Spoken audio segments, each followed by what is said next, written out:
Buenas noches, bendiciones, ¿cómo está Silvina? Muy Buenas buenas, noches, padre William. buenas noches a todos. Ahí se van Buenas noches, Buenas buenas noches, tardes. Cecilia. muy buenas Hola noches. Rigoberto, hola Tarde. Ronaldo.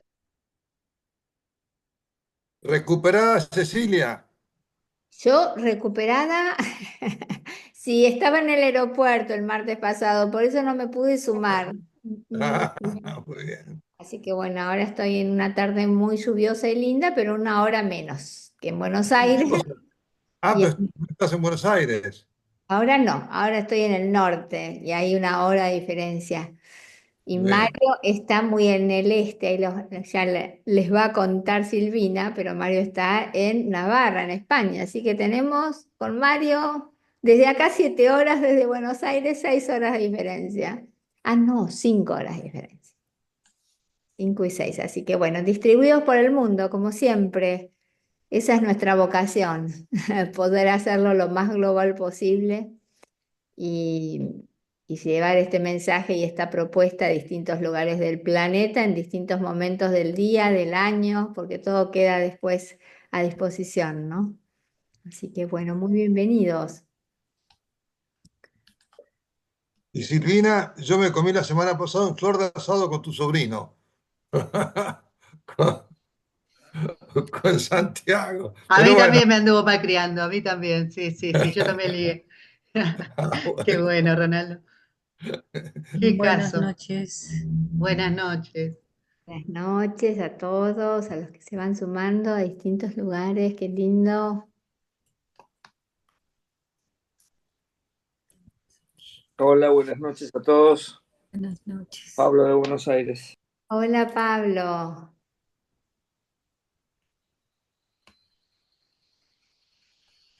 Hola, buenas tardes a todos, porque aquí es de tarde desde Costa Rica. ¿Quién sos que no te veo? ¿Luis? No Ah, no. negativo. ¿Ahora sí me ve? A ver, a ver. Hola, Omar. hola. Ya con Omar Armengol de Costa Rica. ¿Qué tal? ¿Cómo estás? ¿Cómo Bien, ¿y va? usted? Un gusto. Buenas tardes. Muy buenas tardes, ahí se siguen sumando. Vos me decís, Silvina, cuando arrancamos, ¿no?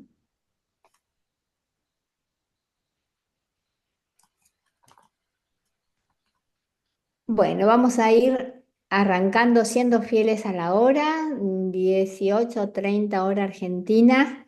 Muy bienvenidos a todos, felices de nuevo de estar juntos y de darle continuidad a esta diplomatura que hemos pensado este año para toda esta comunidad de personas interesadas en esta misión que proponemos desde el Instituto Acton Argentina.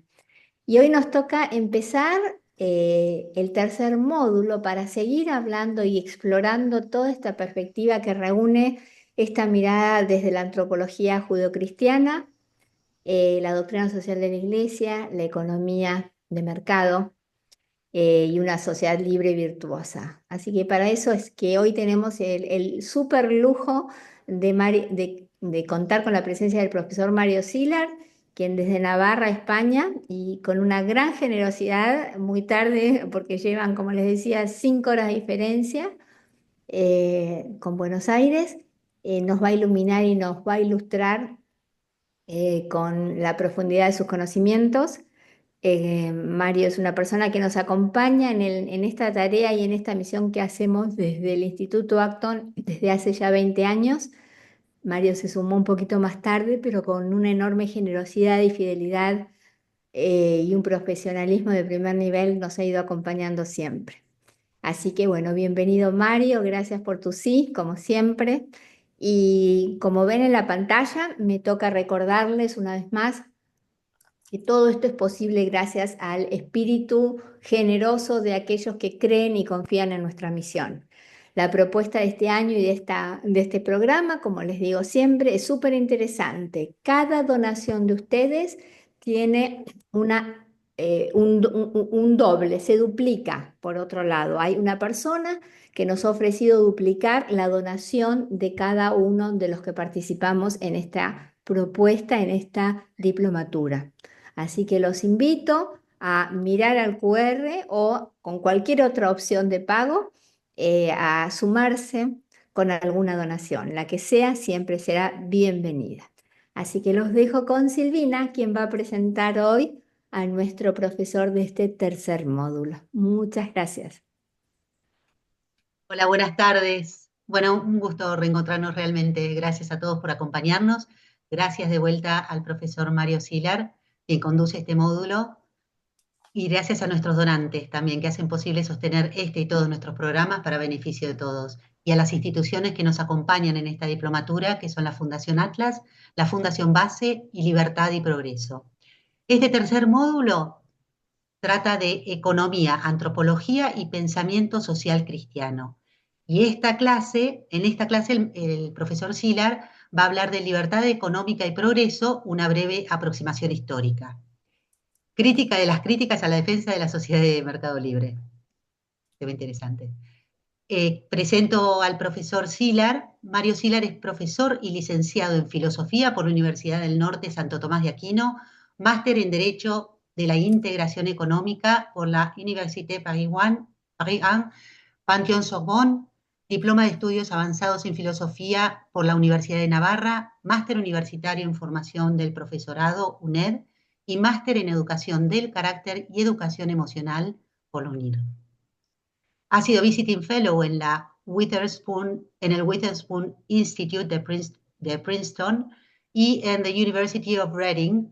Ha sido General Manager de EBEN y ha ejercido la docencia universitaria en la Universidad de El Salvador en Argentina, la Escuela de Posgrado Ciudad Argentina y la Universidad de Deusto en España. Es profesor de ética en la Universidad de Ciencias Económicas de la Universidad de Navarra y es miembro del Consejo Académico y Senior Researcher del Instituto Acton y miembro del Centro Diego de Covarrubias de España. Entre sus publicaciones destacan Natural Law, Historical, Systematic and Juridical Approaches, Liberalismo, Pensamiento Cristiano y Bien Común, Estado Liberal de Derecho y Laicidad como coautor, la edición del libro Libertad Económica, Capitalismo y Ética Cristiana del padre Martín Ronheimer, y la traducción del libro La Economía de las Parábolas de Reverend Robert Sirico. Mario, bienvenido, muchísimas gracias por estar acá. Bueno, buenas tardes. ¿Podría compartir la pantalla, Silvi? La de el típico PowerPoint. Sí, Mario, podés. Ya estoy. Deberías poder, ¿no te dejó compartir? Sí, a ver. Ya lo vemos. Ahí estamos.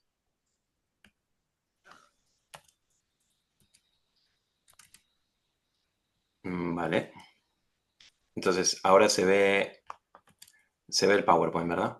Se ve, faltaría ponerlo en modo presentación nomás para que ocupe toda la pantalla y tenga mejor legibilidad.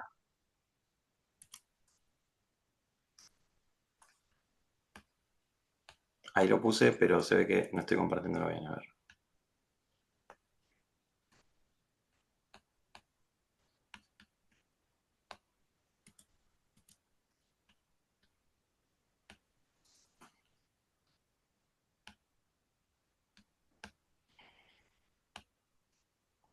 ¿Ahí se va a enterar? Ahí sí. Vale. Vale, pues nada, buenas noches, muchas gracias chicas, muchas gracias Silvina, muchas gracias a todo el equipo ahí. Vamos a tener entonces 4 módulos, este de hoy es un poco más introductorio para plantear la temática general y después ya ir hilando más en detalle en las próximas clases. Me gustaría para empezar, si puede ser, compartir una carpeta de Drive para las personas que estén ahí con el ordenador o con cierta facilidad.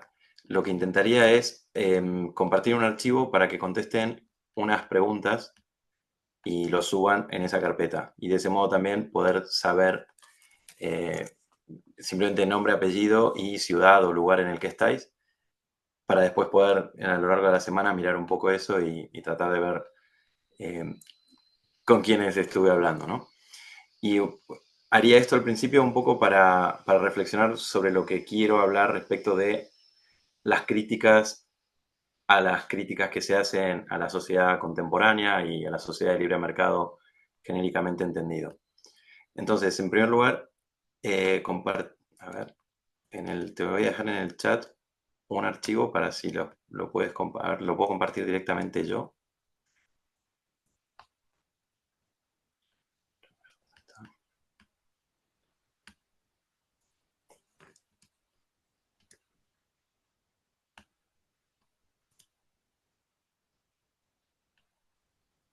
Si no, avísame Mario y me lo mandas o por WhatsApp o por donde quieras y yo lo comparto.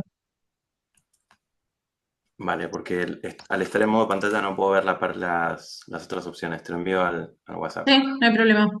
Esto es para enviarlo ahora al chat, ¿verdad? Sí, esto la idea es para enviarlo ahora y si ellos quieren ir contestando entonces Perfecto, primero te comparto un documento no y hay después problema. lo segundo es la carpeta a la que tienen que subir este documento. Perfecto.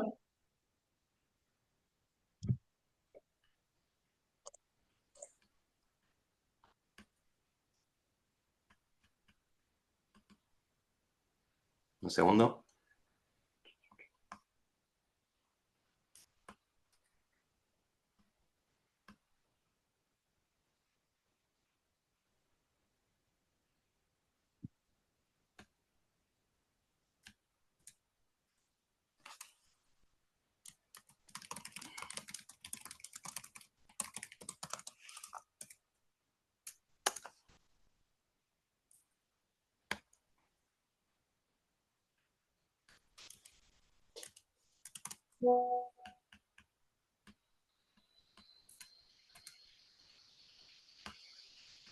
Bueno, muy bien. Entonces, lo que he compartido es un archivo que tiene unas 13 preguntas, un poco de cultura general, que esto está tomado de un pensador sueco que se llamaba Hans Rosling, que falleció ya hace unos años, y parte de su trabajo siempre fue la lucha por tratar de conocer la opinión pública y trabajar un poco respecto de algo que él notaba. Él es de Suecia, mundo desarrollado, pero notaba en general cierto pesimismo de los seres humanos a la hora de pensar el planeta en sentido en grande, ¿no? Es algo que yo también siempre aquí doy clases aquí en España y algo que siempre comentamos con algunos profesores es que cuando le preguntas a cualquier adolescente o universitario joven qué planes tiene respecto de su futuro personal y si ese futuro lo ve de un modo optimista o pesimista, siempre se da una paradoja. En lo personal suelen ser muy optimistas, típica pregunta, ¿dónde te ves de aquí a 10 años? ¿Dónde te ves de aquí a 5 años, a 15 años? Y tienen metas y creen que esas metas las van a poder alcanzar. Ninguno cree que va a estar sufriendo una guerra, ninguno cree que va a estar colapsando la sociedad en la que se mueve, ninguno cree que no va a poder alcanzar cotas de satisfacción personal y de progreso personal, afectivo, económico, de objetivos, actitudinal y demás. En general siempre miran con optimismo sus planes personales, familiares, cercanos, y cuando le preguntas de modo más universal cómo ve el mundo de aquí a 10, 15 años, en general siempre la respuesta es pesimista, ¿no? O sea, los típicos problemas de preocupación del cambio climático, la coyuntura, las guerras, la contaminación, los desafíos y demás, ¿no? Entonces, es interesante porque es como una especie de tendencia que no sabemos bien de dónde viene, pero que sin embargo está como muy consolidada. Optimismo en la esfera personal y cercana respecto del futuro y pesimismo respecto de el futuro macro o global, ¿no? Y es una cierta paradoja, ¿no? Porque de algún modo si uno entiende que su vida se desarrolla y progresa en un entorno, es un poco eso, paradójico, sintomático, que haya tal contradicción o tal choque entre lo que es la perspectiva personal y la perspectiva de cómo se ve el mundo a nivel global, ¿no? Hans Rosling analiza eso y en estas preguntas, si las contestáis, entonces son 13 preguntas, no es de correcto e incorrecto, no es para evaluarlos ni mucho menos, sino es, en realidad me estáis ayudando a mí, pues un modo de poder conocer de algún modo la opinión de personas que de otro modo no podría haber llegado a conocer y poder ver si la semana que viene pondré en común vuestras respuestas con el banco de datos que existe de estas preguntas, que se ha hecho a muchísimas personas en varios lugares del planeta y a partir de ahí poder sacar algunas conclusiones. No quiero ahora adelantar mucho más para no sesgar vuestras preguntas. Entonces, si queréis ir respondiendo ahora mientras estáis escuchando esta charla, lo podéis subir en algún momento y si no, mañana o pasado. No es obligatorio, obviamente es una cosa voluntaria. Pero esto también me sirve para ir desarrollando el tema vinculado a cierta paradoja que hay también respecto del mundo en el que nos movemos, ¿no? Vamos a hacer lo que se dice una especie de fenomenología de descripción a partir de la experiencia concreta. Estamos aquí, no tengo la lista de personas que están ahora aquí actualmente conectadas, pero bueno, me han dicho que hay unas inscripciones de varios centenares y que tal vez entre 60 a 100 personas a lo largo de esta hora y media, estaréis en algún momento aquí conectados, ¿no? Entonces, eso lo podemos, la experiencia de este modo nuevo de docencia o de charla o de enseñanza, aprendizaje, es un desafío, ¿no? Por un lado es una cosa que gracias a la tecnología la podemos hacer y uno podría maravillarse ante el hecho de que la tecnología permite a 100 personas que simplemente tenemos en común, por ahora, que hablamos el mismo idioma y que tenemos cierto acceso a tecnología para poder conectarnos a distancia en tiempo real, y eso permite el encuentro de la inteligencia colectiva de 100 seres humanos, cada uno único con sus inquietudes, sus objetivos, sus anhelos, sus miedos, sus esperanzas, sus temores, sus convicciones. Y aquí estamos, gracias a la tecnología, poniendo en común tal vez algo bastante íntimo en nosotros, porque al menos a mí estas ideas forman parte de mi identidad personal. Cualquiera de vosotros que se esté conectando a escuchar esto, evidentemente no es una de las cosas más atractivas, sensorialmente dinámicas en las que estáis. Muchas otras cosas que tenéis en la habitación en la que estéis o en el lugar en el que estéis pueden resultar más atractivas, desde, no sé, si tenéis otra pantalla, vídeos de YouTube, o el móvil, o tal vez libros que tengáis en la biblioteca, o personas con las que querráis hablar ahí donde estéis, o multitud de cosas que podéis tener fuera del ordenador o el teléfono en el que estáis conectados y que pueden resultar más atractivas. Sin embargo, estáis decidiendo y prefiriendo estar escuchando a un desconocido hablando de un tema que por algún motivo a ustedes también les resulta de interés, y la tecnología de algún modo está permitiendo este encuentro, ¿no? Entonces, esa perspectiva sería un modo optimista o positivo de describirla, ¿no? Gracias a la tecnología, actualmente se logra el encuentro en tiempo real de personas que de otro modo hubiera sido muy difícil que nos encontráramos en el tiempo por las circunstancias espaciotemporales en las que vivimos. Pero por otro lado también, Mario, ¿sí? perdón que te interrumpa, mil Sí, disculpas, pero ¿me pasarías ningún el problema. link de la carpeta? Porque los dos links corresponden al documento y nos Gracias. faltaría, aunque me mandes por WhatsApp, está perfecto. Mil Vale. disculpas por la interrupción. Claro, corta las veces que quieras sin ningún problema.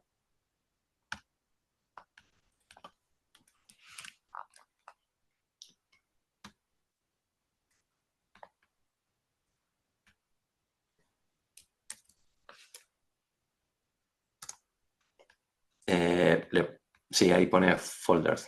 Ahora creo que sí. Sí, gracias. Perfecto. Gracias. Decía entonces que por un lado la experiencia esta que estamos describiendo de encuentro permite algo muy bonito, que es que personas de lugares muy distantes, solo teniendo tal vez hasta ahora el idioma en común y algunas inquietudes o intereses, y en algunos casos tal vez la visión trascendente religiosa cristiana de la vida, nos estamos aquí encontrando para compartir algo íntimo, en el sentido de que no estamos compartiendo simplemente gustos, preferencias, o no estamos compartiendo sensaciones, sino que estamos compartiendo ideas e ideas que las vemos conectadas con cuestiones muy íntimas respecto de nuestra identidad personal, ¿no? Nuestra posición en el mundo respecto de nuestra visión, en algunos cristiana o creyente de la vida, y cómo eso se compatibiliza con desafíos vinculados a la economía, la comprensión del ser humano, lo que enseña el magisterio social sobre la vida social, cuestiones de moral, de economía y demás, ¿no? Pero decía, también uno puede dar una descripción un poco negativa o desangelada de esto, ¿no? De decir, qué triste que es este encuentro, en el sentido de que no estamos pudiendo ver personalmente los rostros, no está pudiendo hacer un diálogo. Cualquiera de vosotros que tal vez haya estado del otro lado dando alguna clase, hay un momento incómodo donde uno no sabe a quién le está hablando, porque estoy mirando aquí tecnología. Hay una experiencia de soledad. Yo aquí estoy solo en mi habitación, hablándole a la nada. En algún sentido, esto es como una especie de experiencia bastante impersonal, eh, fría, gélida, incómoda, algo aburrida, monótona, agotadora. Hay silencios, los silencios son incómodos. Vosotros tal vez del otro lado estáis escuchando una voz monótona, una cadencia, y tal vez querríais preguntar y no os animáis porque sois muchos, o no queréis interrumpir, o empieza a resultar aburrido. Entonces, como vemos, la experiencia actual de lo que estoy describiendo revela algo que es una especie de carácter bifronte que vamos a ir viendo en la presentación de hoy, un carácter polar, bivalente, ambivalente, que está muy presente en lo que hoy quiero analizar respecto de cómo vemos al mundo, cómo se interpreta el mundo contemporáneo y las críticas al uso que suelen estar presentes al modo de vida contemporáneo, y qué crítica se podría hacer a esas críticas que tal vez ya muchos de vosotros conocéis y que vamos a usar la hora de hoy para reflexionar un poco sobre ellas, ¿no? Entonces, en primer lugar, una descripción un poco gráfica, estadística, que tal vez ya vosotros lo conocéis, pero para ponernos en situación y saber de dónde partimos, ¿no? Esta primera diapositiva pregunta cuántos seres humanos vivían en la Tierra en el año 1950 y cuántos viven en la actualidad. Tal vez alguno de vosotros lo sabéis. Si queréis contestar en el chat, no sé si está abierto, o si queréis interrumpir y hablar, no sé si es posible, ningún problema. Entonces, Ambas opciones son posibles, pueden escribir en el chat. Sería lo ideal para no pisarnos tanto en cuanto a respuestas, pero ambas opciones son posibles. vale, entonces yo no estoy viendo el chat. Si tú quieres comentar, Por supuesto, te gracias. leo. En fin. 2.500 millones aproximadamente, Bien, alguien dice hizo una ahí la persona. tarea. Luis Albures de Guatemala. Por ahora nadie. Exacto. Vale. Ya, Luis, la primera en la frente contestó bien, exactamente, en el año 1950, en torno a 2.500 millones. En realidad lo conozco a Luis y hemos hecho esto para que pareciera dinámico y le pase la respuesta. Genial. Y en la actualidad, bueno, en realidad es mentira. Y en la actualidad, unos más de 8.000 millones de personas. Si alguno tiene la duda, está en la típica página web donde World Population, población mundial, y está el típico reloj en tiempo real moviéndose, ¿no? Básicamente, como dice ahí, nace un nuevo ser humano cada 6 segundos y muere otro cada 13 segundos. Entonces, si bien hay un problema actualmente en países desarrollados de crecimiento de la población o de tasas de natalidad casi negativas o neutras, en términos absolutos todavía no con tanta intensidad y potencia como en la década del 60, 70, 80, el crecimiento de la población a nivel global sigue siendo positivo, si bien está disminuyendo la intensidad de ese crecimiento. Pero en todo caso, tomemos dimensión de esto, ¿no? En 75 años hemos pasado de ser 2.500 millones a ser más de 8.000. Y se calcula, ¿no? Los típicos cálculos, para el 2050 ya superaremos el hito de los 10.000 millones. Entonces, si miramos típicas gráficas de población, la podemos extender. En esta es el año 1300, pero si nos vamos a una extensión en el tiempo mayor, la gráfica presenta la misma forma, ¿no? Que se conocen como gráficas de palo de hockey. Una visión, una perspectiva plana durante largo tiempo de la medida estadística y un salto casi exponencial, parabólico en determinado momento, ¿no? Entonces, antes era el año 1300, aquí lo podemos extender a la población incluso a miles de años, y básicamente lo mismo.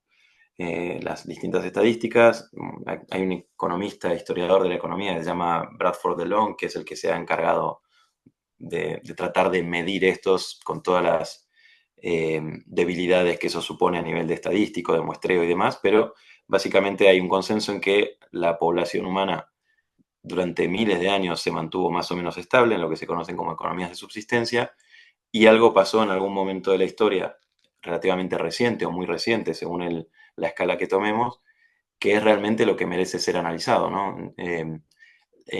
Cuando uno quiere hacer análisis científico-social, lo que se trata de entender es la anomalía, ¿no? Entonces, evidentemente, pensemos en esos miles de años donde el gráfico es plano y esos miles de años representan, si miramos incluso en la Edad Media, principios del cristianismo o el mundo egipcio y demás, o sea, pasaron grandes civilizaciones, no es que es una especie de inercia sin sentido lo que se observa en la parte horizontal de esta gráfica, sino grandes civilizaciones, pero que sin embargo a nivel de crecimiento poblacional, si bien muchas de ellas se desarrollaron, crecieron y se expandieron, a nivel agregado no llegaron a impactar como sí sucedió en muy poco tiempo, hace muy poco tiempo, respecto al crecimiento de la población.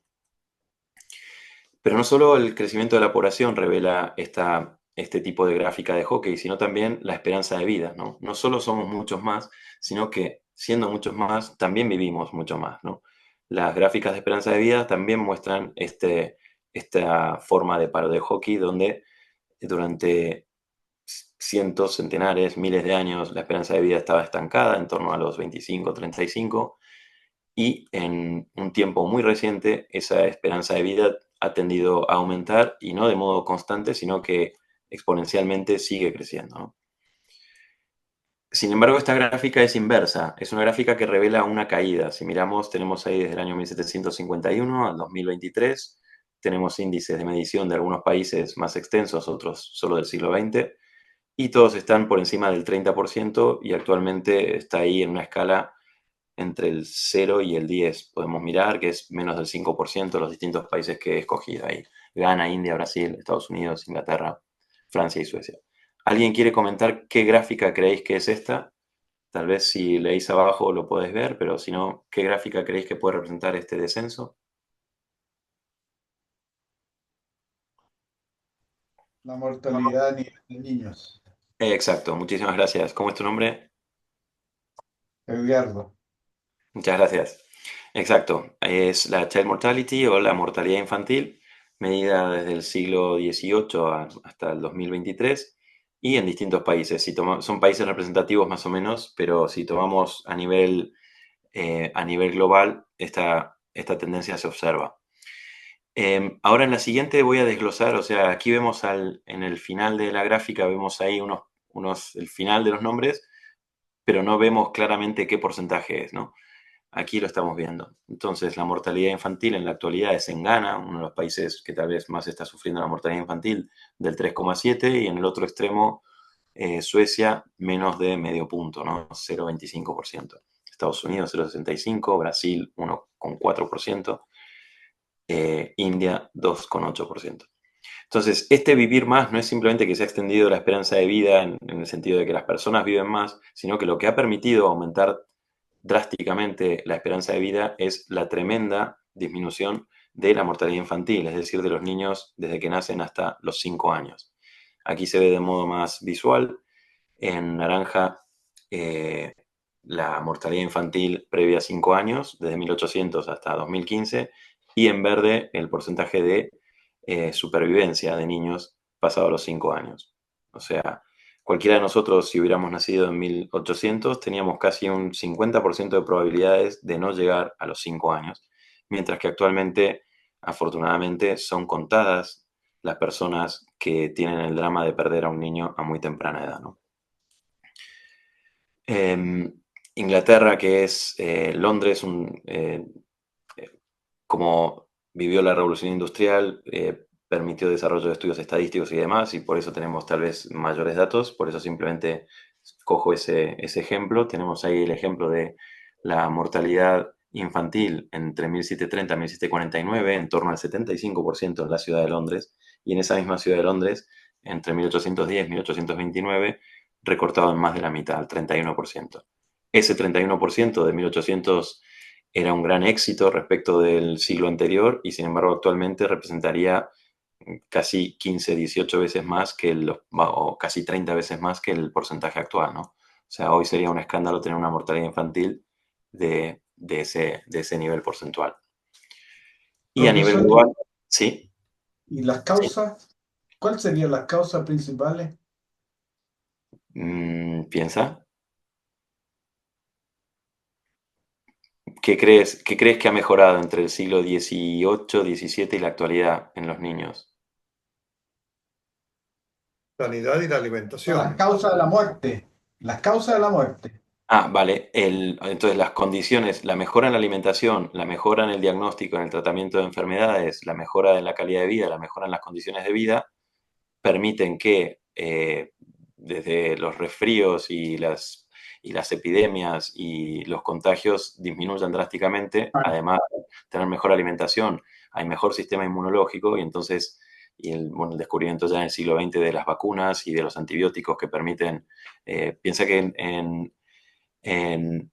antes de 1944, Ian Fleming y la penicilina, cualquier resfrío bacteriano, la probabilidad de que se complicara y de que ya la bacteria se fuera, típico, ¿no? Que un resfrío se hace dolor de garganta, angina, la angina bronquitis, la bronquitis neumonía, la neumonía pulmonía, o sea, la bacteria iba bajando, se iba alojando y sin antibióticos la probabilidad de sobrevivir a una bacteria virulenta con solo el sistema de anticuerpos del cuerpo humano era muy baja, ¿no? Entonces, cualquier resfrío era potencialmente una condena a muerte, ¿no? De hecho, la idea esta del salud, cuando estornuda una persona, viene del mundo medieval, de salus, que era el deseo de que se salve tu alma. O sea, el estornudar era como hoy, cuando vemos una persona con un derrame cerebral, que está sufriendo un derrame cerebral, sentir que esta persona se está jugando la vida, que hay que hacer algo rápido. Un estornudo, probablemente en el mundo premoderno, era experimentado como hoy podemos experimentar la presencia de una persona que está sufriendo un infarto o un derrame cerebral, ¿no? Aquí se juega algo importante, aquí esta persona empieza un camino de ida, ¿no? Entonces creo van por ese lado, ¿no? Por las mejoras en la calidad de vida vinculadas a la alimentación. También podemos rizar el rizo mucho, ¿no? La calidad del sueño. También, incluso actualmente yo vivo aquí en una ciudad donde cada tanto recibo un correo del colegio, tengo una hija que va al colegio, niñas, pelo largo, envían un correo, así con eufemismos, diciendo un correo electrónico, tenemos visitantes, que son los piojos y las liendres. Y como ya sabemos, todos a una. Entonces, bueno, te tienes que fijar si tu hija tiene piojos, limpiar todo, despiojar y demás. O sea, eso que ahora es absolutamente inocuo y muy circunstancial, era la condición humana hasta hace muy poco tiempo. Y despiojarse no es simplemente despiojarse, sino que es pérdida de la calidad del sueño. No era simplemente piojos que estaban en el cuero cabelludo, sino que se iban extendiendo por todo el cuerpo, afectan a la calidad del sueño. Si se afecta la calidad del sueño, el sistema inmunológico también sufre las consecuencias de la mala calidad del sueño. Entonces era todo un círculo vicioso de cosas tomadas aisladamente, aparentemente inocuas, pero todas juntas contribuían a un deterioro masivo de la salud pública, ¿no? Entonces también podría pensarse que la información o el conocimiento, junto a la alimentación y la sanidad, hizo un aporte importante para poder superar estas cosas. Exacto, sí, sí. No hay nada más potente que una idea a la que le ha llegado su hora. Esta es de un autor español, de un literato español, no sé si Quevedo. Sí, o sea,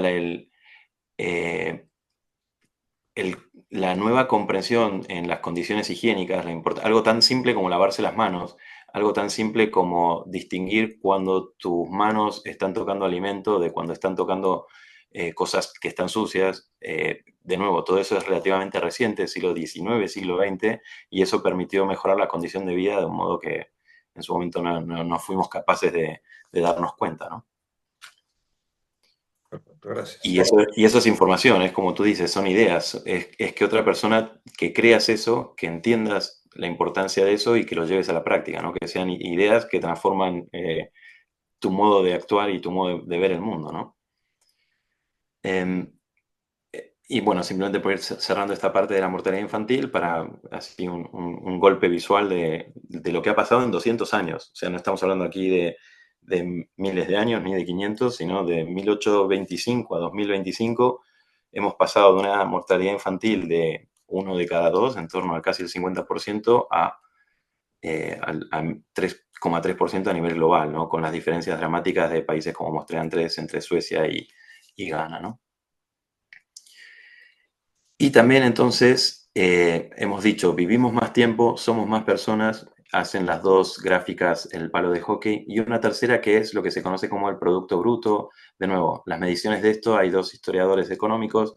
Angus Deaton es uno que falleció ahora unos 4 o 5 años, el otro es Bradford DeLong, y ellos, evidentemente no tenemos estudios estadísticos exhaustivos, ni profundos, ni certeros más allá del 1800, y a partir de lo que se tiene se hace proyecciones, ¿no? Pero básicamente sí está claro que las economías premodernas eran lo que se conocen como economías de subsistencia. Si tomáramos un criterio, el famoso criterio del dólar por día y demás, básicamente la humanidad siempre vivió con 1 a 3 dólares por día, toda la humanidad estadísticamente, hasta que en esos 200 años, entre 1825 y la actualidad, algo pasó, algo sucedió, por lo cual se produce esta explosión en la capacidad de generación de riqueza y la mejora de la productividad del ser humano. Entonces, insisto en eso, no estamos hablando de 200 años, que en el fondo, si pensamos en generaciones, son 8 o 10 generaciones, forzando un poco, ¿no? No son 500 años, no son 1000 años, son 200 años. Lo que es la existencia casi de la Argentina, 1810, 1910, 2010, Argentina celebró los 200 años de su existencia, ¿no? En lo que es la existencia de un país, el planeta a nivel de estas características que estoy señalando cambió drásticamente, ¿no? Y teniendo en cuenta, esto es como para dar una vuelta más, ¿no? No es que simplemente las mismas personas generamos más riqueza y vivimos más tiempo, sino que somos muchísimos más, con lo cual la mejora es inconmensurable en el sentido de que ahora somos un planeta que alimenta a muchas más personas, que da esperanza de vida de modo mayor a muchas más personas y que genera más riqueza siendo muchas más personas, ¿no? Esto también después para el famoso tema de la superpoblación, ¿no? En realidad, parte de esta transformación es gracias justamente al crecimiento de la población, ¿no? Por lo que también comentabas. Al ser más personas, las personas nunca son ratas o vacas, no son simplemente más seres extractivos, sino que son más inteligencias, más capacidades creativas, más capacidades de resolver problemas, más capacidades de crear algo nuevo, más capacidad de desarrollar nuevas ideas, y eso tiene un potencial transformador agregado que se ha demostrado ser asombroso, ¿no? Profesor, una pregunta. ¿Y en cuántas personas está concentrada la riqueza del mundo?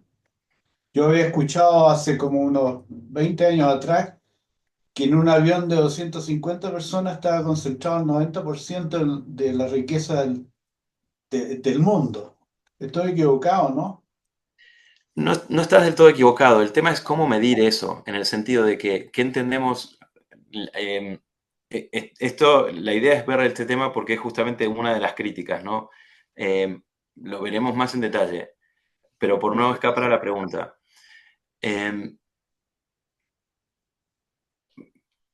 Primero, la riqueza como tal es lo que se dice un concepto baúl. Entran muchas cosas en riqueza, ¿no? Así como pobreza también es un contexto, una palabra baúl, es decir, como que entran muchas cosas dentro de ella. Y eso es importante tenerlo en cuenta, en el sentido de que una cosa es, pongo unos ejemplos ahora y después lo veremos más en detalle, ¿no? Uno puede tener riqueza en patrimonio, pero tal vez no en liquidez. Es decir, imaginemos pongo aquí un ejemplo un poco dantesco y grotesco. Hay una persona aquí que se llama la duquesa de Thyssen, una alemana que tiene el Museo Thyssen, grandes obras de arte y demás, y cuando fue alguna de estas crisis económicas, 2012 y demás, claro, ella tiene obras de arte, tiene muchísimo patrimonio, pero no podía pagar el alquiler de no sé qué palacio que tenía y demás. O sea, tenía muchísimo patrimonio, pero claro, nadie quiere mal vender un cuadro que vale una fortuna porque no llega a fin de mes porque tiene gastos, ¿no? O sea, de algún modo tenía riqueza patrimonial, pero pobreza financiera. No podía ahora pagar las cuentas a fin de mes. No porque fuera pobre, sino porque no quería enajenar bienes que tampoco son fáciles de vender mal vendiendo, si no los quieres mal vender, ¿no? O sea, un Picasso vale mucho, pero claro, no lo quieres vender a la mitad porque ahora no llegas a fin de mes. Quieres utilizar ese cuadro para que el banco te dé un préstamo como colateral y no no destruir esa riqueza, ¿no? Entonces, por un lado, la riqueza es el patrimonio, y eso no necesariamente es capacidad de consumo siempre.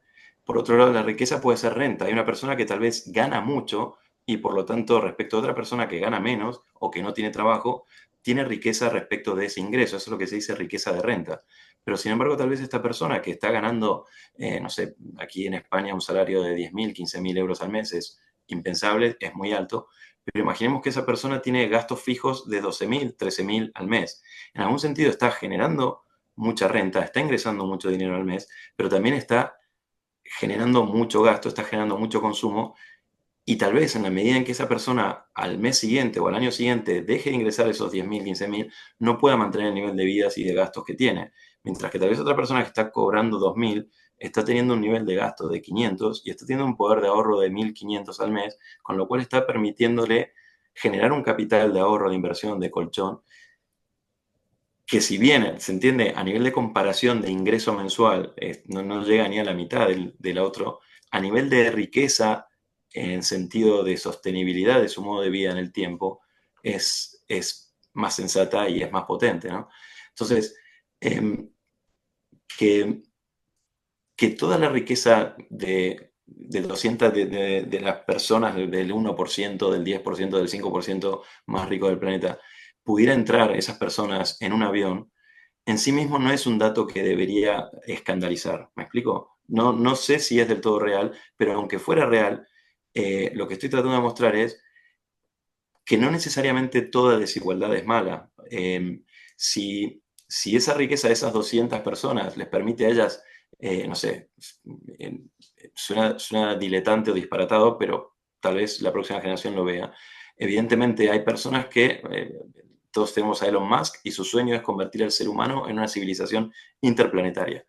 Sea disparatado o no, lo logrará o no, no lo sabemos. En algún momento también un personaje como Colón quería llegar a la India por otro lado, sería disparatado.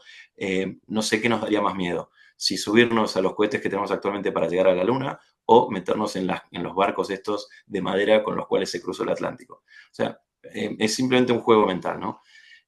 A lo que apunto es, probablemente nos encontremos en alguna situación futura, venidera, de potencial desigualdad, donde algunas personas se puedan permitir contemplar la posibilidad de vivir o de tener la experiencia de estar fuera del planeta Tierra, mientras que evidentemente otros no lo vamos a poder hacer por el costo económico que eso supondrá.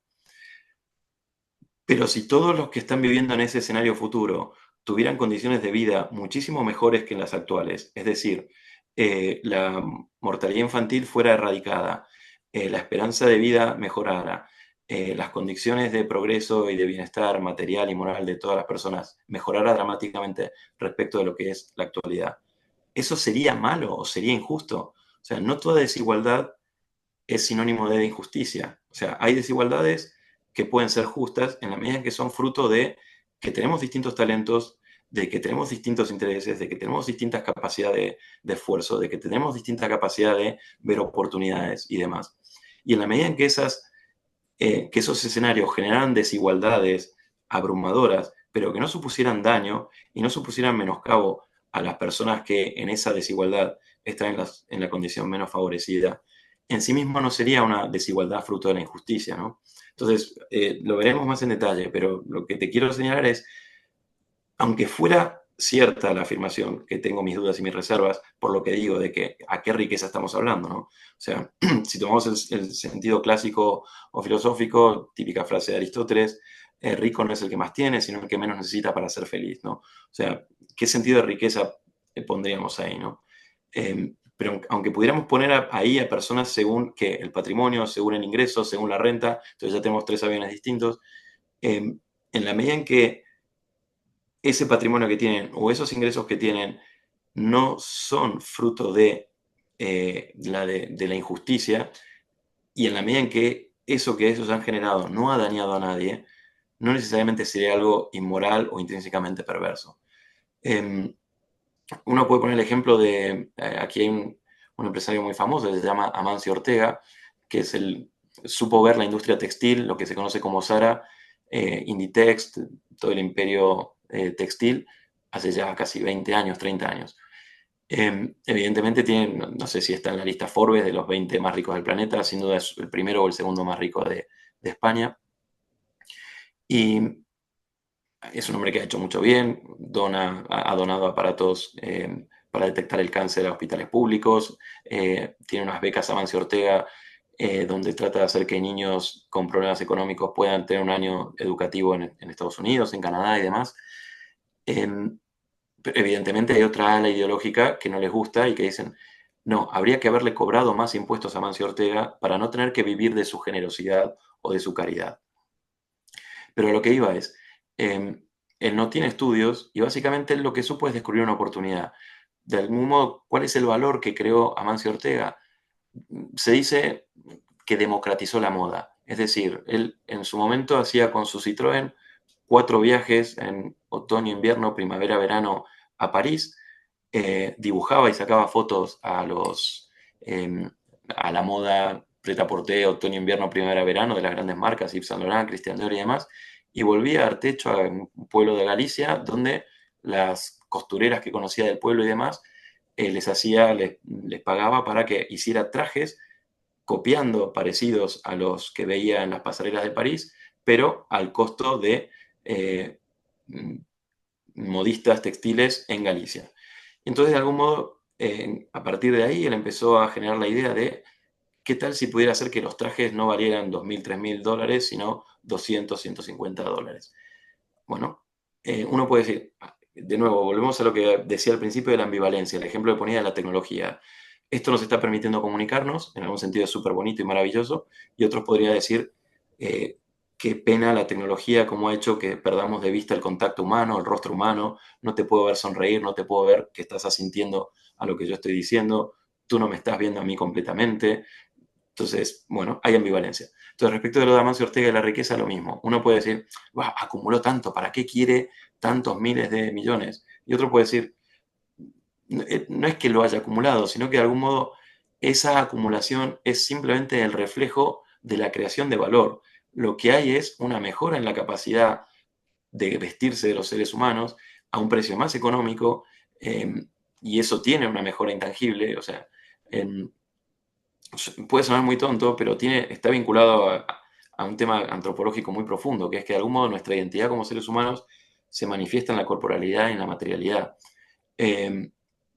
Y por algún motivo, no es lo mismo estar vistiendo la misma ropa durante 3 meses, el típico traje con el que se va a trabajar, el 31, se decía en Argentina cuando era más pequeño, ¿no? El traje con el que te comprabas para empezar tu vida laboral, que la autoestima y la seguridad que te da el poder comprarte 3, 4 trajes, alternarlos y de algún modo a un precio que siguen siendo esos 3 o 4 trajes la mitad de uno solo, poder tener más vida útil en esos trajes, más satisfacción personal, más autoestima, más seguridad, por lo tanto desarrollas tu trabajo profesional con mayor asertividad, con mayor seguridad, todo se va conectando, ¿no? Lo mismo el famoso iPhone, ¿no? Steve Jobs acumuló muchísima riqueza o esa riqueza es en realidad expresiva de la mejora en la calidad de vida y en la productividad de todas esas personas que libremente decidieron comprar un iPhone en lugar de otro tipo de teléfono porque les permitía cosas que hasta ese momento eran impensables. Poder enviar un correo electrónico, poder tener un chat de voz y visual con otras personas, poder navegar por internet, poder sacar fotos de calidad y demás, ¿no? Entonces, de nuevo la ambivalencia. O vemos la acumulación de riqueza como el sinónimo del egoísmo de personas que están buscando acaparar lo infinito en lo finito, ¿no? La crematística artificial que decía Aristóteles, o, aunque eso pueda darse en algunos casos, hay un bien objetivo que es la mejora en la calidad de vida de las personas que libremente decidieron tomar decisiones que como resultado contribuyeron a que personas como Amancio Ortega con su modelo de negocio, personas como Jeff Bezos o personas como un Juan Roch, que es un creador de un nuevo supermercado aquí que ya lleva años en España, que se conoce como Mercadona, que también es ahora una de las fortunas, que se metió en un sector que es supermercados, donde la tasa de beneficio, o sea, por cada $100 de facturación, 100 euros de facturación que tiene Mercadona, el margen de beneficios, lo que está ganando Mercadona, es de $2,84. Evidentemente, como es una economía de escala y como hay Mercadonas en todas las ciudades de España y en Portugal y demás, ese 2,84 de beneficios sobre el 100 euros de facturación son miles de millones porque facturan muchísimo.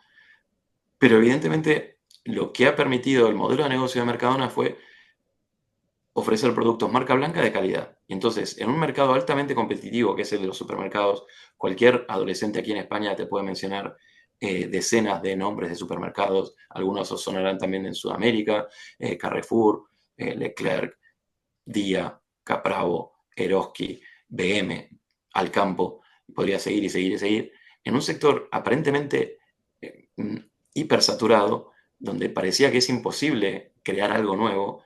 Él vino con algo muy simple, que es marca blanca, productos simples, calidad y buen precio. Y no es que hay ofertas, o sea, uno no va a Mercadona a buscar ofertas, sino que las cosas siempre sabes que van a estar al mínimo precio para la rentabilidad del producto, pero que no vas a estar malgastando.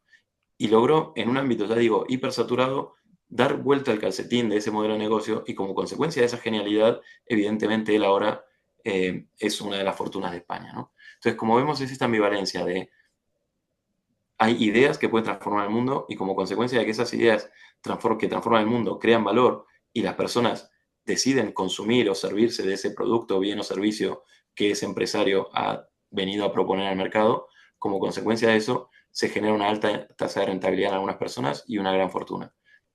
Eso en sí, si el producto es realmente algo que crea valor, no tiene nada de moralmente perverso, ¿no?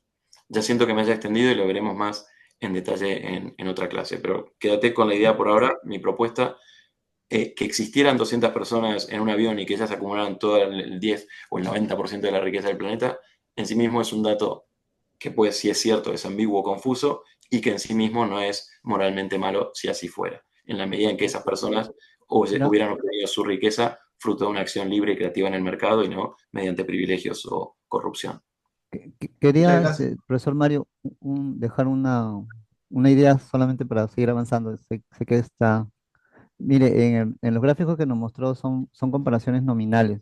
Me gustaría también de repente por ahí que ha habido un autor tomando distancia de lo ético y moral, ¿no? Porque la explicación económica, la comparación a veces puede ser desde el punto de vista de marginalista, o sea, para ver las tasas de crecimiento versus ver valores nominales, ¿no?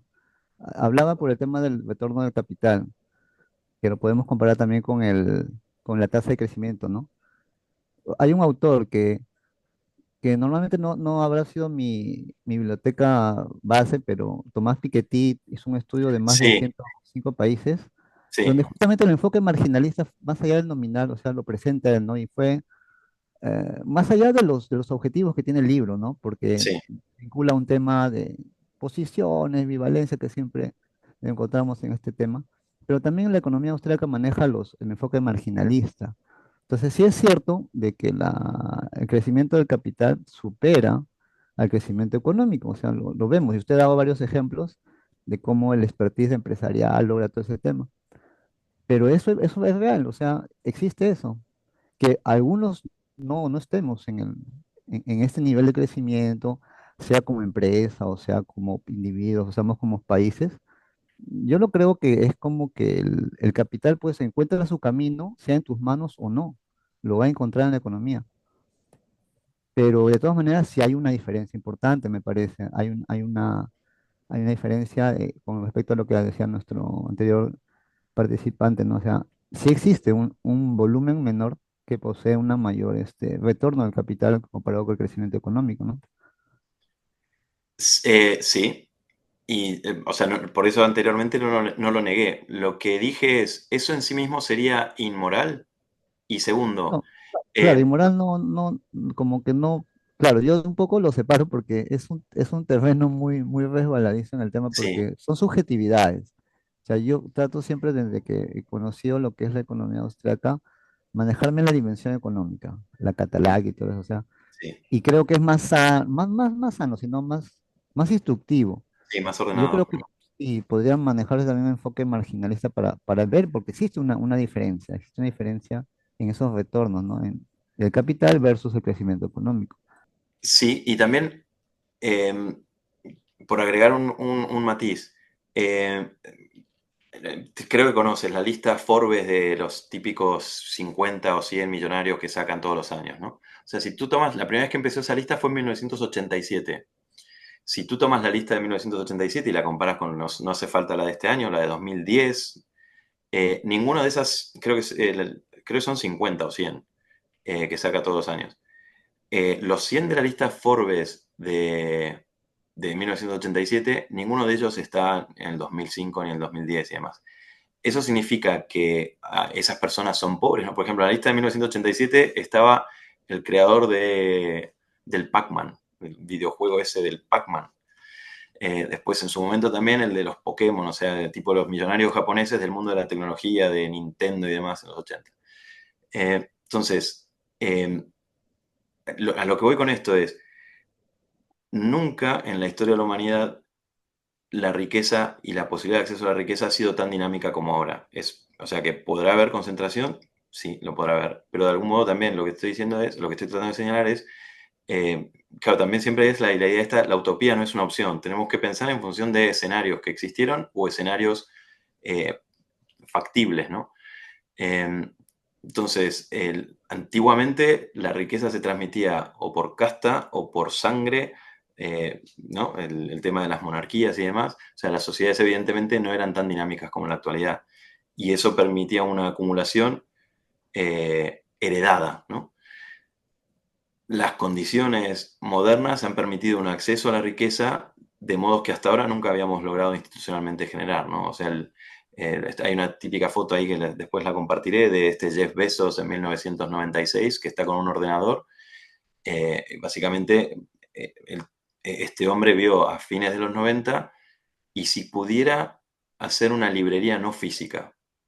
Claro, ahora se conoce como sesgo de justificación a posteriori. Ahora todo es fácil y todos podemos ver que no tiene gran mérito lo de Bezos, pero en su momento era una auténtica locura. O sea, pensemos lo que era la velocidad de conexión a Internet en los 90, fines de los 90, un teléfono, un ruidito, lo que era la gráfica de las páginas web, lo que era catalogar, lo que era la fabricación de libros y dónde pones el stock y quién le va a llevar el libro a la persona. Y él supo ver en un momento en que era casi tan ridículo como subirte en los barcos de madera en el siglo XV de América o como está queriendo hacer ahora Elon Musk de meterse en un cohete a vivir en Marte, el que se iban a poder vender cosas a través de Internet. Y es más, lo de los libros era la excusa. Los libros va a ser lo primero y si los libros sale bien, por eso Amazon, como el río Amazonas, y por eso de la A a la Z, o sea, el canal, el flujo va a ser a través de mi página web.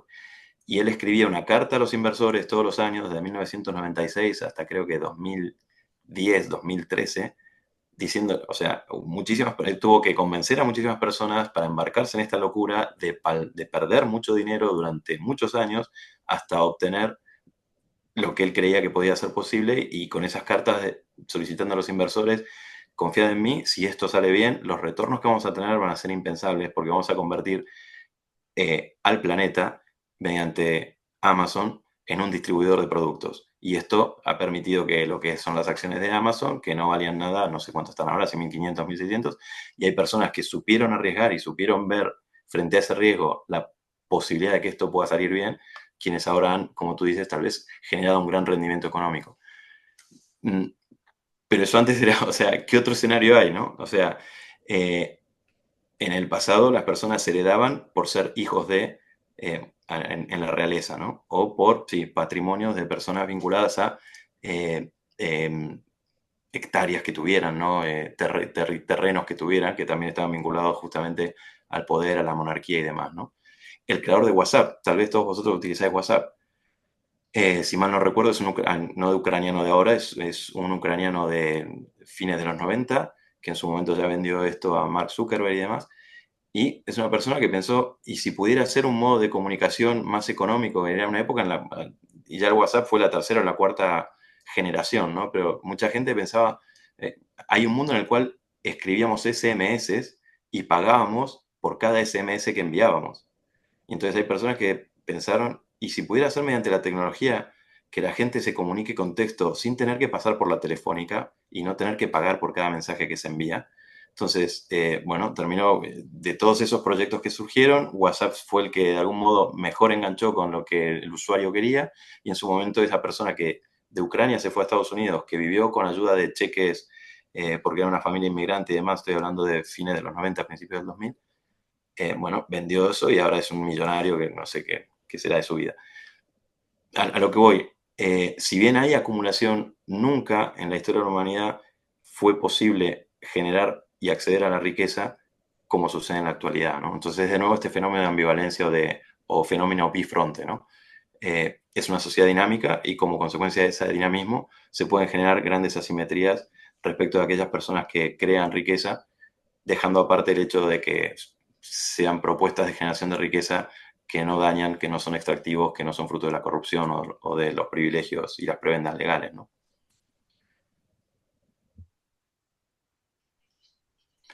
Vale, entonces, decía, ¿no? Volviendo a esto, ya por cerrar esta parte de las gráficas, entonces tenemos ahí estos dos historiadores de la economía, Angus Maddison, que hace el estudio a partir de la nueva era, ¿no? Desde el cristianismo en la actualidad, y Brad LeLong, que de modo más cuestionable y demás, pero él extiende esto casi toda la historia de la humanidad, ¿no?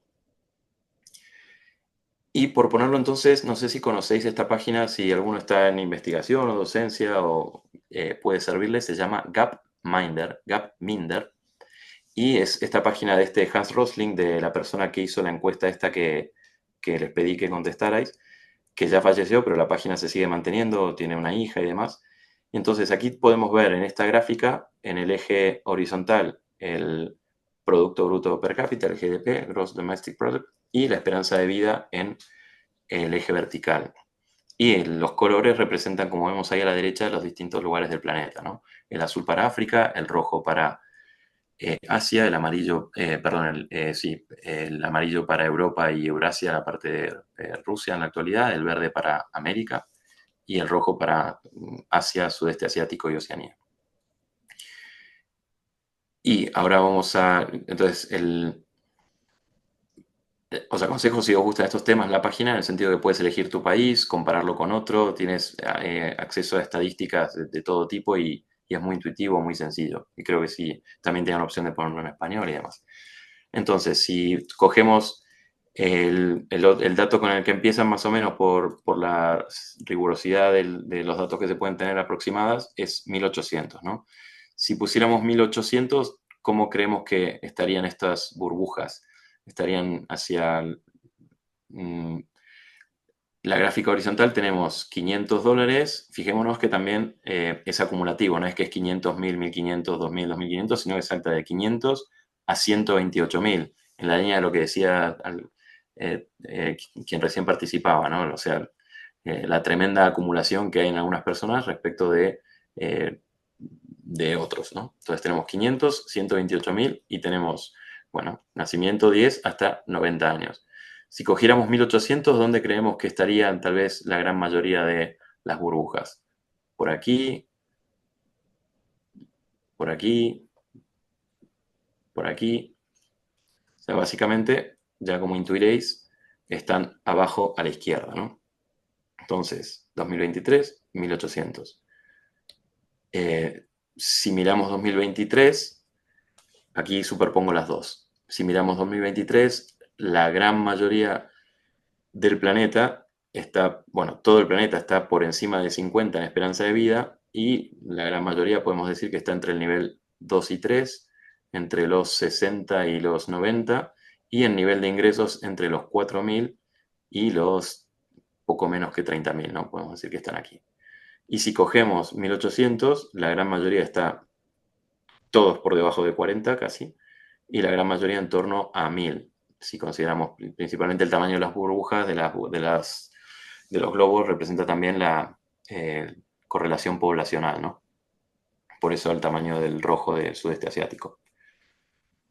Y de nuevo esto lo quiero mostrar como la ambivalencia, ¿no? O el carácter bifronte. En un sentido optimista, se puede leer esto en un sentido optimista diciendo, bueno, todo el planeta está mejor en términos de esperanza de vida y en términos de ingreso. Esa sería como la descripción optimista. Pero esta misma gráfica también una descripción un poco más pesimista o crítica, podríamos decir, lo que tal vez estáis ahí pensando, sí, todos han mejorado, pero ha aumentado dramáticamente la desigualdad, ¿no? Mientras que el más rico y el que más vivía en el 1800 tenía como mucho el doble de esperanza de vida que los más pobres y 5 veces más riqueza que los más pobres, actualmente los más ricos tal vez viven casi el doble que los menos afortunados, pero ingresan mucho más en términos de desigualdad que los que menos ingresan, ¿no? Entonces, de nuevo esta ambivalencia, ¿no? Con esto también quiero subrayar la importancia de que vosotros forméis vuestra opinión personal y que veáis que no hay datos sin interpretación, ¿no? El mismo dato a una persona le puede servir para tal vez describir una situación de optimismo, mientras que otra persona puede incidir en el carácter más crítico de esta misma información y señalar los reparos ante esto, ¿no? Entonces, en todo caso, independientemente de que se tenga una actitud crítica o no, hay un consenso en que la burguesía, leo, desde su advenimiento, apenas hace un siglo, ha creado fuerzas productivas más variadas y colosales que todas las generaciones pasadas tomadas en conjunto. La subyugación de las fuerzas naturales, las máquinas, la aplicación de la química a la industria y a la agricultura, la navegación a vapor, los ferrocarriles, los telégrafos eléctricos, la roturación de continentes enteros, la canalización de los ríos, las poblaciones surgiendo de la tierra como por encanto. ¿Qué siglo anterior había sospechado que semejantes fuerzas productivas durmieran en el seno del trabajo social? Como algunos ya intuiréis, por las palabras ahí que aparece, fuerzas productivas, esta cita es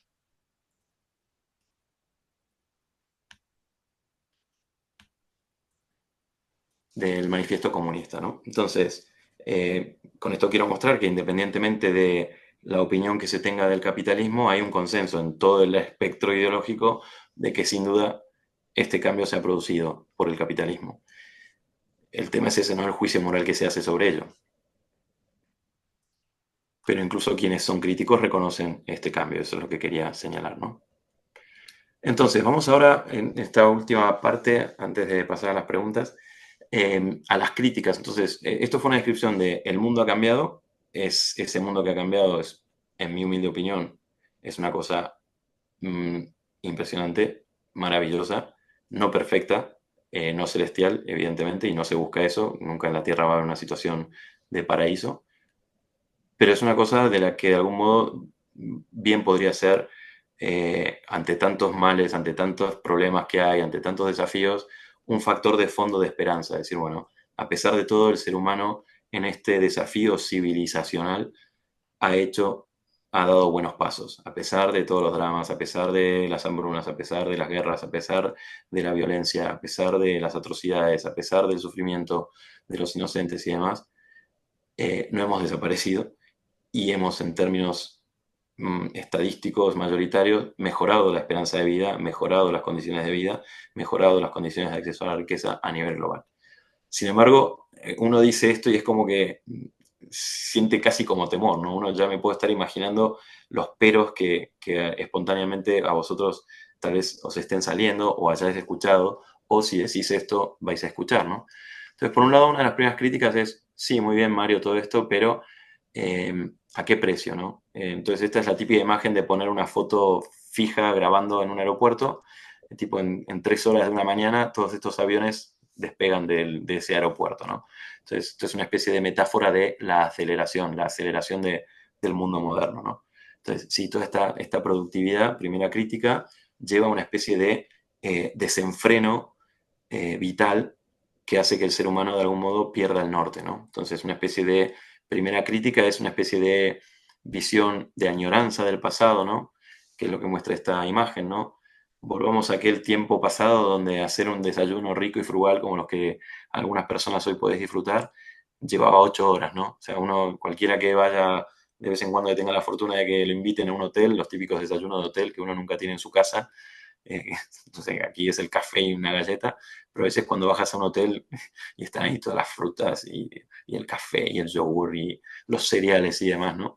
O sea, eso que se hace todas las mañanas en cualquier hotel de cualquier ciudad, en el pasado era un desafío, ¿no? O sea, lograr esos desayunos frugales tan bonitos y tan variados hubiera representado horas de trabajo de cualquier persona en el mundo premoderno. Entonces, esta sería una primera crítica. Vivamos lentamente. Hay muchos autores que promueven actualmente volver a la lentitud, ¿no? El mundo actual, parte de los problemas que tenemos es el aceleramiento con el que vivimos. Segunda crítica, sí, muy bien, Mario, se ha generado mucha riqueza, pero esa riqueza ha permitido que las personas se reproduzcan y haya cada vez más población, y si bien esto ahora, por suerte, afortunadamente, está, se está superando esta visión errónea, en los 60 estuvo muy extendido, ¿no? En ese momento en que se estaba produciendo, en esos primeros años, decía en 1950, éramos 2.500 millones de personas. Para fines de los 70 estábamos en torno a 4.000. En una generación el planeta casi se duplica en su población. Y eso genera muchísimos temores en muchos intelectuales e investigadores que empiezan a promover todo lo que va a ser la agenda del el control de la población mundial, ¿no? Entonces, Rachel Carson es una precursora de esto con esta silenciosa primavera que alertó sobre cómo el planeta iba a sufrir las consecuencias de este crecimiento poblacional desenfrenado. Y el otro que sigue vivo, famoso entomólogo, biólogo, investigador de insectos, que en esos años de miedo al holocausto atómico, Guerra Fría, década del 60, publica la bomba, claro, no la bomba H, que es la bomba de hidrógeno, sino que juega con el título La bomba de la población, la bomba poblacional, ¿no? Como si fuera un peligro mayor que la amenaza atómica que se cernía durante la Guerra Fría en los 70, en los 60, la amenaza de la superpoblación. Si bien es un científico, es estos casos sintomáticos, paradigmáticos de científicos que escriben un libro de divulgación que se lo acepta casi como si fuera la verdad perenne sobre el tema, como si fuera la Biblia científica, y que tiene todo el tono tremendista tan efectivo para el éxito editorial y para la divulgación, ¿no? Ahí la bomba poblacional, un niño ahí, no en una bolita de Navidad, sino en una bomba, y como dice el título, ¿no? Mientras usted está leyendo estas palabras, 4 personas van a haber muerto fruto del hambre, y la mayoría de ellos niños, ¿no? Entonces el argumento además retorcido en el sentido de que es un argumento aparentemente misericordioso, ¿no? Controlemos la población porque están haciendo tanta gente que va a haber hambrunas y va a haber más mortalidad infantil. Y esto es la ciencia, Universidad de Chicago, y Paul Ehrlich fue invitado por la Academia Pontificia de Ciencias en 2017 a dar alguna de estas charlas, ¿no? Este es el mismo Paul Ehrlich cuando era joven, El camino a la extinción. Entonces fue muy mediático, fue muy famoso y de algún modo todo este éxito editorial y divulgativo de estas ideas en la década del 70 permearon y estuvieron hasta hace 4 o 5 años, a cualquier persona tú le preguntabas y básicamente el miedo era el crecimiento de la población, la superpoblación y demás. Fruto del, al menos aquí en Europa, ¿no? Actualmente, y en parte también Elon Musk se ha puesto como una especie de referente en la lucha contra esto y lleva años diciendo que el peligro no es la superpoblación, sino el colapso poblacional, ¿no? Es como está tratando de avanzar la otra mirada sobre el tema, que mucho más peligroso que el aumento de la población, que no es real en el sentido como tan tremendista como se advertía, sino que hay una amenaza que se cierne sobre la humanidad y que se está viendo en los países desarrollados, que es el progresivo declive de la población, el envejecimiento poblacional, fruto de que no hay tasa de recambio entre los fallecimientos y los nacimientos en los países desarrollados y cómo eso se va extendiendo como un modo de vida hacia el resto del planeta. Bueno, esto es 1972, el Club de Roma saca este libro que es Los límites del crecimiento, donde con unos análisis computacionales súper básicos, pero que en su momento eran el no va más de la ciencia, hacían un diagnóstico sobre los factores de riesgo planetario y según ellos, en 1972 pronosticaban que para en 2010, 2020, pasado el siglo XXI, la confluencia de la escasez de recursos naturales, la escasez de alimento y el desarrollo de la población a nivel de superpoblación, junto con la disminución en las tasas de rendimiento de la producción industrial, generaría un colapso que generaría guerras y hambrunas y que el planeta colapsaría. Y generó pánico y fue un éxito editorial. Y hasta el día de hoy, esto de los límites del crecimiento es uno de los libros científicos que en el fondo es un manual científico, es un reporte científico muy árido de leer, muy técnico, pero que fue un éxito de ventas y que te generó, está como en el inconsciente colectivo de esa visión que muchas personas hemos heredado, han heredado de que la cosa va mal y que sobre el planeta se ciernen amenazas de las que no vamos a salir vivos, ¿no? De algún modo el movimiento ecologista contemporáneo, todo el temor sobre el cambio climático y el calentamiento global y demás, es como el heredero o el nieto de esta primera ola de pesimismo estratégico respecto al desarrollo de la humanidad. Bueno, esto que ya digo, afortunadamente creo que estamos asistiendo a un cambio respecto de esto, yo lo veo en los adolescentes, pero hasta hace 5 o 10 años el mantra era el peligro de la superpoblación, ¿no? Es una cosa que empezó en la década del 60, ya digo, al mismo tiempo que se publicó ese libro de Ehrlich, esta era una etapa emblemática de la revista Time de fines de los 60, donde el tema era justamente eso, la explosión de la población mundial, ¿no? Actualmente el miedo esto también es una especie de lección de humildad sobre lo malo que somos para predecir diagnósticos, ¿no? O sea, tenemos que ser muy humildes respecto de nuestras capacidades de predictivas a nivel científico, ¿no? O sea, ¿quién se hubiera imaginado en la década del 60 que en el 2020 íbamos a estar hablando que el peligro es el envejecimiento poblacional y el decrecimiento poblacional, ¿no? Ahí el gran miedo era eso, como muestra esta etapa, el crecimiento desenfrenado de la población. Tercera crítica, y esto está vinculado a lo que ya un poco salió de la desigualdad. Entonces, la primera era el tema de que la riqueza del mundo moderno, el desarrollo del mundo moderno, genera una aceleración que le hace perder al ser humano de vista lo esencial. El segundo, el tema de que el crecimiento y el desarrollo económico está generando como consecuencia un crecimiento de la población y eso va a terminar siendo nefasto. Y el tercero es, ok, este crecimiento se está logrando a expensas de una desigualdad aberrante y dañina para aquellos sectores del planeta que no están gozando actualmente de ese desarrollo económico, ¿no? Entonces esta gráfica trata de mostrar eso, ¿no? Lo que ya habréis visto seguramente en clases con Gustavo y demás, de fondo está la idea de que el crecimiento es una suma cero y si se ha generado riqueza en algún sitio es porque otros la han perdido, ¿no? Es porque a alguien se le ha quitado, ¿no? Los alemanes tienen un dicho que es toda fortuna oculta un crimen, ¿no? Entonces toda riqueza económica esconde un crimen. Esa idea también está muy presente, ¿no? Creer que si hay riqueza, eso. Si Amancio Ortega ha generado tanta riqueza, si Jeff Bezos ha generado tanta riqueza, si Steve Jobs ha generado tanta riqueza, es porque a alguien o a muchos han explotado, ¿no? Entonces uno puede pensar, bueno, Amancio Ortega ha generado riqueza porque deslocalizó la producción textil y mediante el trabajo infantil, ¿no? Y son todas estas acusaciones de que a pesar de que Inditex, la empresa de Amancio Ortega, tiene controles y no contrata a menores en ninguna de las fábricas que tenía en Asia y demás, bueno, se cuelga el San Benito de que, sí, estará explotando en algún lugar del planeta y gracias a eso tú te compras ropa barata, ¿no? Entonces, tercera crítica, el desarrollo económico y la riqueza y el progreso que se ha logrado es a expensas de un aumento de la desigualdad injusta, dramática y brutal respecto de otros lugares del planeta. Cuarta crítica, uno podría decir, muy bien, Mario, tienes mucha posibilidad de acceso a productos, ¿no? Esta está un poco vinculada a la primera, la de la aceleración. Sí, vives en un mundo en el cual de todo se puede consumir, de todo se puede elegir. Realmente necesitamos 40 tipos de cereales, realmente necesitamos 25 tipos de pastas dentales con caries blanqueadoras para el aliento, para el flúor, para el esmalte, para los implantes, para la gingivitis, para las encías rígidas, para. Entonces, ¿es real esto? ¿O son opciones inventadas? ¿O son necesidades ficticias creadas?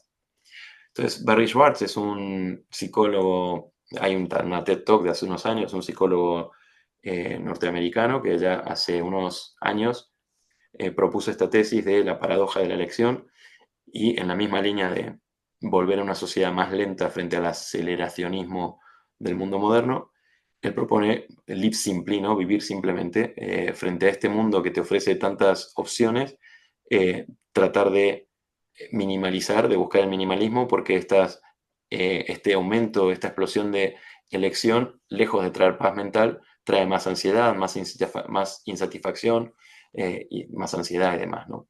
Entonces, el mundo moderno te atiborra de productos, te bombardea con elecciones y eso psicológicamente pasa factura, te deja agotado, te deja ansioso, te deja insatisfecho. Y además, también esto de la paradoja de la elección, otra típica crítica vinculada a esta, bueno, son elecciones falsas, se puede hacer un gráfico como este de cualquier sector productivo. El mundo de la alimentación lo dirigen 4 o 5 empresas. El mundo de la industria automotriz lo dirigen 4 o 5 empresas. El mundo de la tecnología lo dirigen 4 o 5. O sea, lo que estás eligiendo son ficciones de productos, ficciones de servicios, de personas que se reparten entre ellas el negocio. Entonces, más opciones, paradójicamente, no es que nos ha hecho personas más libres, más dueñas de nosotros mismos, sino personas más ansiosas, más insatisfechas, más medicalizadas, más deprimidas. Vale, y entonces ya por cerrar, no sé si conocéis a Byung-Chul Han. Hoy ya me estoy quedando sin tiempo y hacemos los planteos críticos y la semana que viene iremos un poco deshaciendo el hilo de Ariadna y viendo, así como estábamos presentando este tema desde una perspectiva bifronte o ambivalente, qué críticas se puede hacer a estas críticas que estoy hoy desplegando, ¿no? Pero primero creo que nobleza obliga, también hay que enfrentar las críticas que se hacen y tratar de entenderlas sin prejuicios o sin tirar nuestros prejuicios o nuestros intereses sobre ellas, sino tratar de entenderlas como son. Byung-Chul Han, que hace 5 o 6 días le dieron un premio muy importante aquí en España a la cultura, que se llama el Premio Princesa de Asturias. Es un filósofo de origen surcoreano, pero alemán, escribe en alemán, vive en Alemania, enseña en la Universidad de Berlín. No sé si lo conocéis, aquí en universidades cristianas, si bien él no es creyente, gusta mucho y se cree que es como el intelectual crítico de la sociedad contemporánea más agudo que hay. Tiene un libro sobre la sociedad del cansancio, escribe de un modo muy parecido a Nietzsche, escritos cortos, muy sencillos, se convierten en bestsellers, pues son libros cortitos, y según muchas personas hace un muy buen diagnóstico, interpela muy bien la situación de insatisfacción que viven las personas en los países occidentales en la actualidad, ¿no? Por poner un ejemplo, esto es una nota de hace ya 7 años, 2018, donde él explicaba, o sea, básicamente es un autor marxista que actualiza con su lectura marxista los diagnósticos que él ve en la sociedad contemporánea, ¿no? Entonces, la idea esta de la explotación marxista, él dice, cree que sigue existiendo, simplemente que ahora esa dialéctica amo-esclavo ya no está vinculada a un empresario o un capitalista, sino que el capitalismo ha logrado de algún modo meter el veneno de su destrucción en las propias personas. O sea, ya no necesita el trabajador ser explotado por un capitalista, sino que un empresario, un burgués, sino que ha logrado el capitalismo hacer que el trabajador vea al mundo como quiere que lo vea el capitalista, y por eso esta idea de que se explota a sí mismo, ¿no? La idea de la mejora personal, la idea del progreso laboral, la idea de que si te esfuerzas vas a lograr más cosas. Entonces, de algún modo es como que, según Byung-Chul Han, eso, ahora uno se explota a sí mismo creyendo que eso es la autorrealización. Y ese es el gran éxito que ha tenido el capitalismo en el mundo contemporáneo. Y eso ha desatado, como señala él, el deseo voraz del hiperconsumismo, ¿no? El tratar de satisfacer el vacío que las personas tienen en este mundo acelerado a través del consumo, y es lo que se conoce como carrera de la rata, ¿no? Una rata que la pones ahí en esa cinta a correr, ¿no? Uno trabaja desenfrenadamente para poder comprar cosas y necesita comprar cosas, y para comprar cosas tiene que trabajar desenfrenadamente, y así se va la vida. Entonces, él tiene varios libros sobre eso, señala cómo el mundo contemporáneo pasa factura al ser humano en esta ansiedad, y esto que decíamos al principio de la aceleración, él da una vuelta de tuerca más y dice, esa aceleración genera como consecuencia una sociedad medicalizada, ¿no? Entonces, si Byung-Chul Han estuviera escuchándome, diría, Mario, muy bonito todo lo que describes, las personas viven más tiempo, pero viven con peor calidad de vida, más medicadas. Nunca en la historia de la humanidad los problemas vinculados a la ansiedad y trastornos depresivos y psicológicos y psiquiátricos o suicidios estuvieron tan presentes. Nunca el vacío de sentido estuvo tan presente. La desorientación, la anomia, la adicción, los comportamientos compulsivos, la hiperindividualidad, la pérdida de vida social, la destrucción de comunidades y demás, ¿no? Entonces, de nuevo, el fenómeno bivalente, de que mientras que el capitalismo supuestamente ha permitido el desarrollo de la de la sociedad humana a unos niveles impensables, al mismo tiempo lo ha hecho con unos costos psicoafectivos y antropológicos que cualquiera de nosotros deberíamos criticar y poner en tela de juicio. Por ir cerrando entonces, como vemos y lo que se juega detrás de todo esto es la idea de que el mundo que nos rodea es de una complejidad abrumadora. No sé si veis ahí en esta foto, aquí se ve a la derecha un barco contenedor y aquí los contenedores. No sé si conocéis, esta nota salió al hilo de, en su momento, un barco contenedor que el Evergreen se llamaba, que en el canal de Suez se posicionó mal en el paso del canal y se quedó varado, cortando el tráfico del canal de Suez durante varios días, y eso generó un caos logístico como si fuera en el sistema circulatorio del ser humano, cuando uno tiene un trombo en una arteria, y eso genera un peligro de sepsis, un peligro vital para todo el ser humano, ¿no?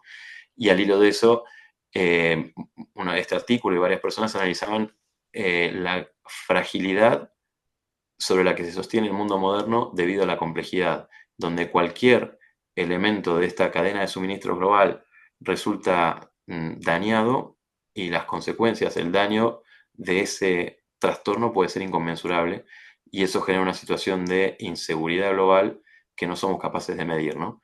Y al mismo tiempo nadie es capaz de identificar la causa de por qué ha sucedido eso.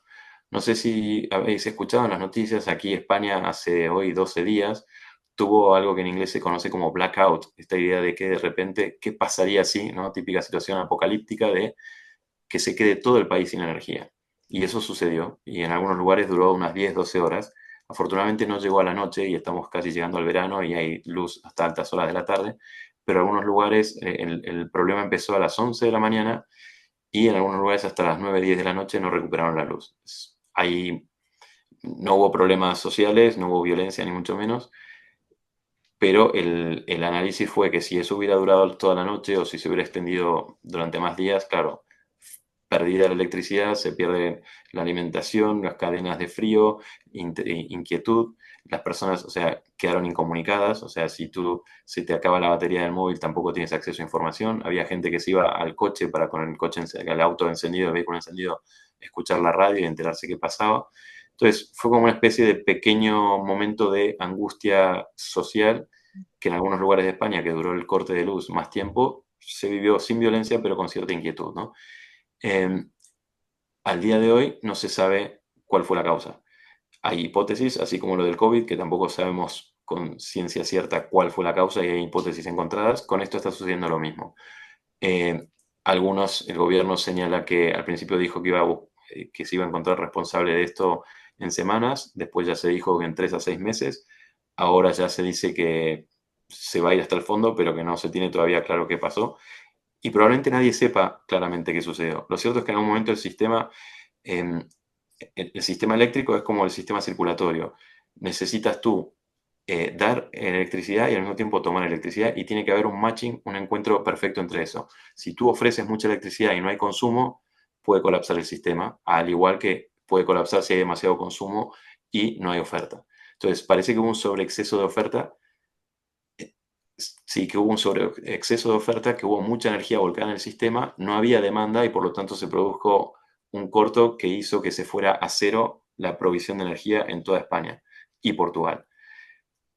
Y no se saben las causas. Y además el tema ahora está politizado porque hay distintas fuentes de energía: hidroeléctrica, nuclear, eólica, solar, combustión, gas licuado, y tiene que ser un mix de todas esas energías, porque unas proveen lo que se conoce como inercia, estabilidad del sistema, otras proveen inmediatez al sistema, pero no proveen inercia. O sea, una cosa que nadie sabe realmente, por un lado por la complejidad y por otro lado por los intereses políticos sobre ello, ¿no? Entonces, esto simplemente lo quiero señalar como ejemplo de que frente a esta complejidad, y voy cerrando con esto, hay como dos tendencias en los seres humanos y sería bueno que cada uno de vosotros pensara hacia dónde te inclinas, ¿no? Tomando esta idea famosa de Adam Smith, ¿no? Él describe al hombre del sistema. El hombre del sistema es una persona que es muy lúcida en su propia arrogancia. Se cree que la sociedad humana es un gran tablero de ajedrez donde cada pieza tiene un simple principio de movimiento y se mueve diferente de las otras, y él, mediante la legislación, mediante las órdenes, puede darle a cada pieza el movimiento que él quiera, ¿no? Entonces, básicamente, Adam Smith describe a personas que ven la sociedad como si fueran un tablero de ajedrez, donde cada pieza del engranaje tú lo puedes controlar, lo puedes regular, puedes hacer una legislación, una regla para saber cómo se muevan y de ese modo lograr una sociedad más eficiente. Él ya creía que eso era erróneo y por eso lo describe que es un arrogante, porque la sociedad humana es algo súper complejo donde está el factor libertad y donde está el factor humildad intelectual respecto a la maravilla que es otros seres humanos interactuando, y que este hombre del sistema iba a estar abocado a fracasar en su intento de ordenar la sociedad porque no está entendiendo lo fundamental de lo que es la sociedad, que no es un tablero de ajedrez, sino que es un encuentro libre de seres humanos, cada uno con sus temores, sus complejidades, sus deseos, y que hay que aproximarse de otro modo, ¿no? Entonces, frente a ese hombre, que tal vez algunos de nosotros y en algunos ámbitos de la vida a veces nos pasa que queremos ordenar todo como si fuera nuestra interacción con otras personas, interactuar con un tablero de ajedrez, la otra tradición de la escuela austríaca que algunos señaló, en realidad entiende el análisis de la vida social, y por eso dice ese título de un libro de un autor holandés, Erwin Dekker, es joven. Su tesis doctoral era sobre el sentido de la escuela austríaca de economía, en el sentido de que ellos se veían a sí mismos no como economistas o no como ingenieros sociales, que tal vez Gustavo habrá usado esa frase, esa idea en alguna de sus clases, sino como estudiantes de la civilización, ¿no? O sea, ver la sociedad como un encuentro complejo en el cual con nuestra inteligencia podemos intentar aproximarnos, pero siempre con humildad, sabiendo que estamos lidiando con algo que es maravilloso, que es tratar de entender cómo interactúan los seres humanos, cuáles son las condiciones para que esa interacción genere progreso y mejora social, y cuáles son las condiciones que pueden dañar ese progreso, pero siempre teniendo claro que nosotros no somos los artífices de ese progreso y que nosotros no podemos generar de por sí reglas que hagan lo que yo quiero que hagan, ¿no? Ya cierro con esto por la hora y les dejo aquí algunas de las ideas de lo que dije aquí y de lo que vamos a seguir desarrollando, que están basadas en este libro de los negocios como algo honorable o Honorable Business de James Ottesen, que es un profesor de Estados Unidos que más o menos trata varios de estos temas que estuvimos viendo hoy. Bien, impresionante, las 8 en punto. Y como son las 8 en punto, bueno, primero agradecerte, Mario, porque la verdad esta clase creo que nos ha dejado a todos en un estado, me parece casi como de silencio, a la vez que con muchas ganas de poder hacer preguntas, porque uno está burbujeando adentro con inquietudes. No sé, por lo menos yo me siento muy movilizada por lo que trajiste. Y frente a esto, y como no hay tiempo, les propongo que este silencio continúe y podamos formular preguntas para el próximo encuentro. Me parece que lo has planteado un tema novedoso, interesantísimo y que necesita de nuestra reflexión.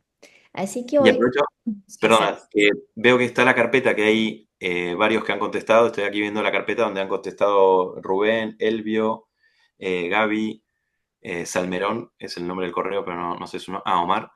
Entonces también, si alguno tenéis alguna pregunta o algo, aprovechad también la carpeta y lo subís ahí y si lo puedo ir mirando en la semana, arranco con eso la próxima. Fantástico. Vamos a darle la semana que viene, vamos a tener una clase un poquito más corta con más espacio para las preguntas. Así, pero sí, los invito a que reflexionemos sobre esto, formulemos preguntas y sepamos que vienen 3 encuentros por delante con esta propuesta que nos trae Mario en un estilo novedoso y muy interesante. Y así que bueno, hoy no hay preguntas, ¿eh? Muchísimas, pero muchísimas gracias, Mario. Y anda a descansar porque es muy tarde. Muchísimas gracias y hasta la semana que viene. Hasta la semana que viene. Muchas gracias. Muchas gracias. Gracias, Mario. Gracias a todos por acompañarnos.